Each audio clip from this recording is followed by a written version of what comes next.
o âmbito ético da morte assistida, a gente vai ver vários argumentos a favor e também muitos argumentos contrários. A gente pode discutir alguns aqui. Tá?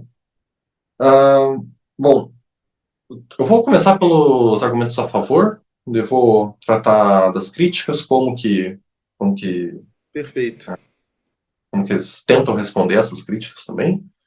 Então, o, a morte assistida, ela, no seu início, principalmente no âmbito dos Estados Unidos, a gente vai ter um argumento muito atrelado à questão da dignidade.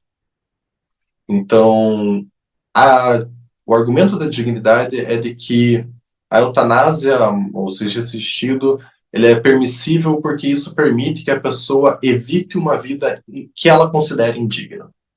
Então, tem uma questão de certa subjetividade, né, porque acho que o que é dignidade é algo extremamente complexo e Sim. não acho que é um padrão objetivo para todas as sociedades, e assim por... O que ela define, né? O que ela define como Perfeito. dignidade? Você mesmo disse, né? Como assim, o que ela define? Aí fica muito difícil, né? Como é que vocês resolvem isso?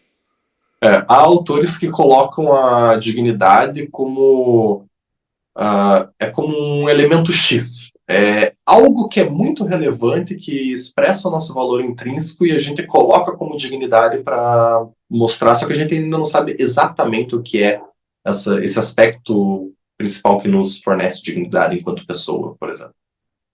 Então, o argumento da dignidade é essa ideia de que a pessoa ela é permissível o fim da sua vida de forma voluntária porque ela vê esse fim como uma alternativa mais digna do que uma continuação somente em sofrimento, que ela vai morrer de qualquer forma. Muito importante salientar que boa parte da discussão da eutanásia e seu assistido, a gente está tratando somente de casos terminais. A gente tem agora, algumas legislações, a gente tem também discussão sobre doenças incuráveis e extremamente penosas, mas são situações em que, de alguma forma, não há alternativa. A gente pode interpretar isso não alternativa de diversas maneiras, né, mas é essa ideia de que a eutanásia é a última saída da pessoa para uma morte que ela considere digna. Então, o argumento da dignidade vai ser nesse aspecto. Uh, nós temos o que talvez é o principal argumento, que é o argumento da autonomia, que é principalmente quando a gente está tratando aqui do nosso pensamento ocidental, ou países atrelados a uma perspectiva mais liberal de direitos individuais e assim por diante. A gente tem então essa ideia de que somente nós mesmos temos controle sobre aquilo sobre os rumos da nossa própria vida. Né? Somos nós que devemos decidir, então, como ela se dá ao longo dela, e isso também justifica a gente poder decidir sobre o fim, né? Sobre o capítulo final da nossa vida. Então, o argumento da autonomia, da autodeterminação, vai ser fundamental em praticamente todas as legislações. A ideia do consentimento vai ser também muito relevante nesse aspecto.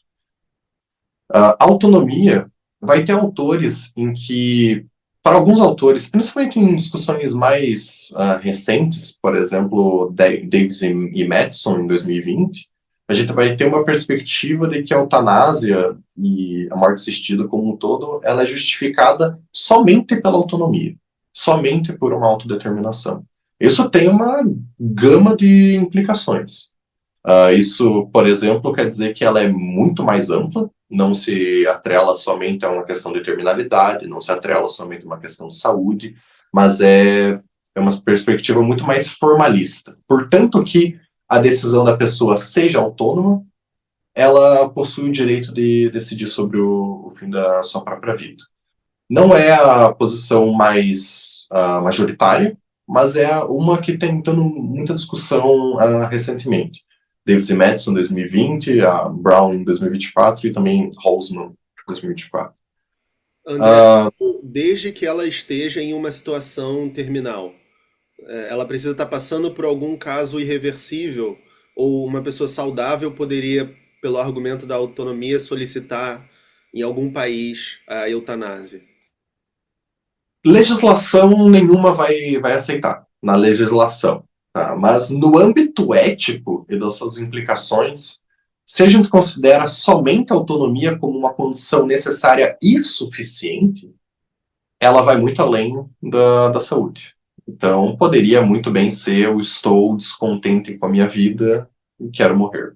Ela é muito mais liberal, tá? O que é meio objetável de diversas formas, tá? Mas é uma posição possível. Geralmente o que... Mas isso no âmbito ético, tá? Legalmente, nenhum lugar se fundamenta somente em questão de autonomia. Sempre tem uma questão de saúde atrelada junto. Mas a posição principal é de que a autonomia ela é uma condição necessária. Porém, a gente vai ter outra condição também necessária, que vai ser essa atenção com o bem-estar, com o sofrimento do paciente. Que daí sim a gente vai ter a questão sobre doenças, condições terminais, condições incuráveis. Então, que é o que a gente vai chamar de argumento conjunto. É o mais difundido na literatura intelectual, também na fundamentação ética das legislações que a gente vê sobre o tema. Então, para o argumento conjunto, a autonomia e a preocupação com o bem-estar são condições necessárias e, em conjunto, são suficientes. Se uma delas falta, o procedimento não é permissível. Essa é a posição majoritária na literatura. Alguns autores, só para estar aqui, defendem isso, vai ser o próprio Peter Singer, a Helga Kisse, vamos ter o Robert Young e o Leonard Sumner. São alguns expoentes que a gente tem dessa posição mais tradicional de defesa do procedimento. Então, o argumento conjunto é esse argumento principal em defesa do procedimento, mas a gente também tem argumentos que são, podemos dizer, paralelos. Eles não fornecem um argumento intrínseco à ética da morte assistida, mas eles também nos ajudam a defender a permissão desses procedimentos. O argumento que eu digo é o argumento da consistência, que é defendido principalmente por James Rachels, que é um bioético do século XX. Em 1975, ele tem um artigo muito pequeno, 3 páginas, que é a distinção entre a eutanásia ativa e a eutanásia passiva. O argumento do Rachels é de que a visão tradicional da medicina, de que, para a visão tradicional da medicina, a eutanásia passiva, que é a suspensão de tratamento, se você retirar um procedimento, ela é permissível. Isso é aceito até mesmo por setores mais conservadores, como a Igreja Católica. Isso é aceito pela Igreja Católica, a suspensão de procedimentos em condições terminais. Só que daí eles vão argumentar de que a eutanásia ativa não é permissível porque ela é um ato de matar. E você nunca pode matar, você só pode deixar morrer.